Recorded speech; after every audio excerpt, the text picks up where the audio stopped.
However, Scott's face lit up when he heard the address. "Oh, I know that neighborhood well. I spent several months there building a house when I was working as an apprentice carpenter. It was decades ago, but rural areas don't change much after all." The worry faded from Isla's face at those words.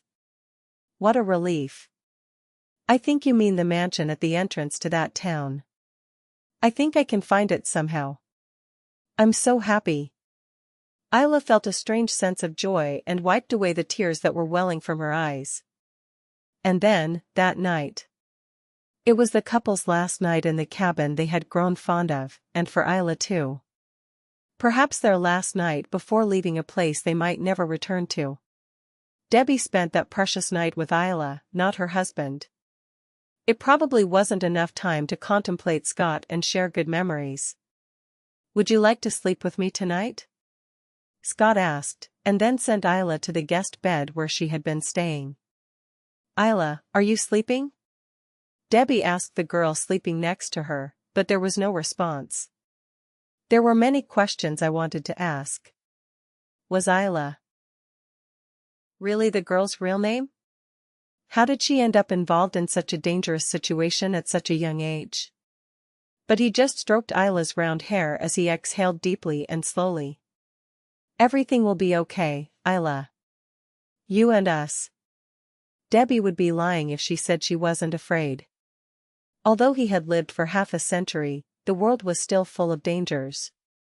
But Debbie, and probably her husband Scott too, had had 2 truly happy months thanks to Isla, the first time in decades since they lost their son. The gaping void in the middle of their hearts couldn't be completely filled with anything. Still, Isla helped heal the couple's wounds, even if it was just a little.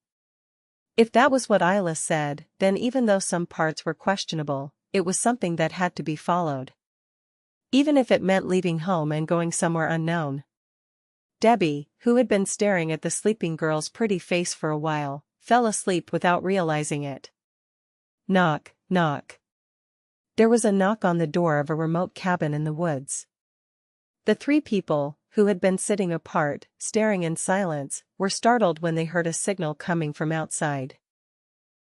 Scott turned to Isla and as their eyes met, she nodded. "Who is it?" "It's me, I'm coming to pick up Isla."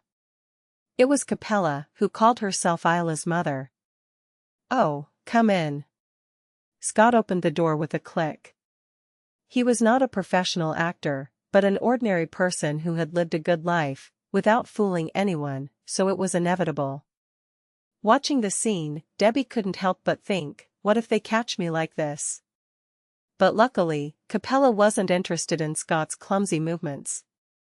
As soon as he entered the house, he ran to Isla and hugged her tightly. "Isla, Mommy is here." "Are you here, Mom?" Isla barely managed to say the word Mom, which came completely out of her mouth. She felt a deep pain at having to use those words with Capella, words she had never used with Ophelia, but luckily, unlike Scott, she didn't feel that uncomfortable. "Unfortunately, I was used to that kind of performance. It took me longer than I thought." "Didn't it go well?" Debbie smiled sweetly and, unseen by Capella, gave her husband a firm pat on the foot. It was a silent signal to be careful.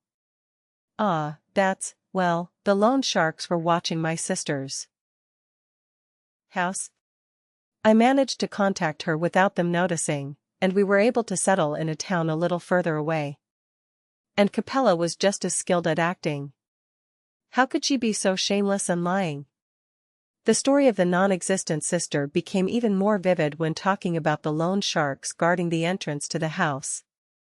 Debbie clenched her hands under her apron, saying that they would have completely believed her if she hadn't heard from Isla sooner. "It's great, right, honey?" "Oh, yes. Excellent." Suddenly, when Debbie asked him for permission, Scott stuttered and responded suspiciously. "What's the matter?" "You don't look good," Capella asked with a perplexed look as she saw him sweating profusely. Scott was so terrified that he felt like he was going to faint looking at her with those bright red eyes of life. "It's just..." I've gotten so attached to Isla that it's sad to have to separate us. My husband is right. Isla is so cute. After I say goodbye to her, I will be so absorbed in my thoughts that I won't know how to live. While Debbie slyly made up an excuse, Scott nodded. Luckily, he didn't seem too uncomfortable.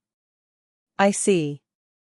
Thank you very much for loving my daughter, who has many shortcomings. Capella smiled seductively and put a hand on Isla's shoulder. Isla resisted the urge to shake off his touch, stood up, and bowed politely. Thank you very much for everything, madam, sir. I will definitely see you alive again. Since it was something he couldn't say in front of Capella, he blinked and prayed that his feelings would come through. He hoped they could reach the hiding place Winfred had prepared for them safely. Yes, Isla.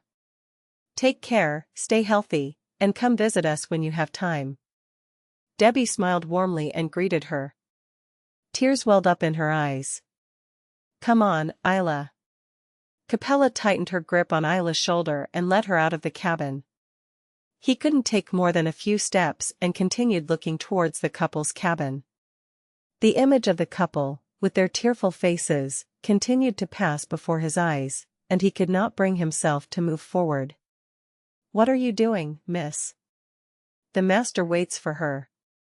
At this unfamiliar sight, Capella whispered softly, audible only to her.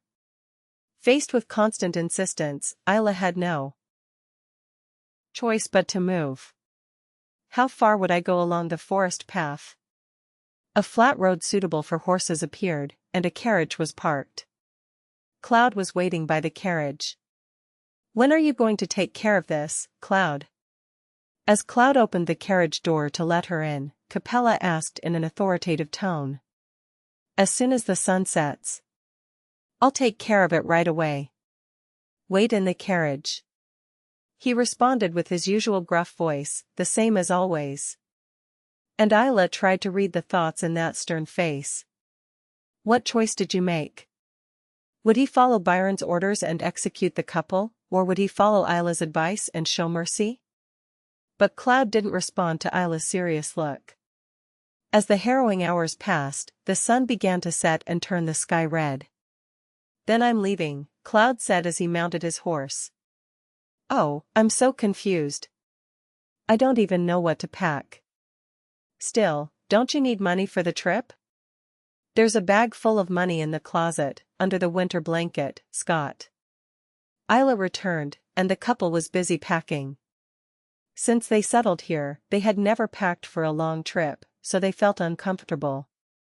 Ah, here it is. Is it enough?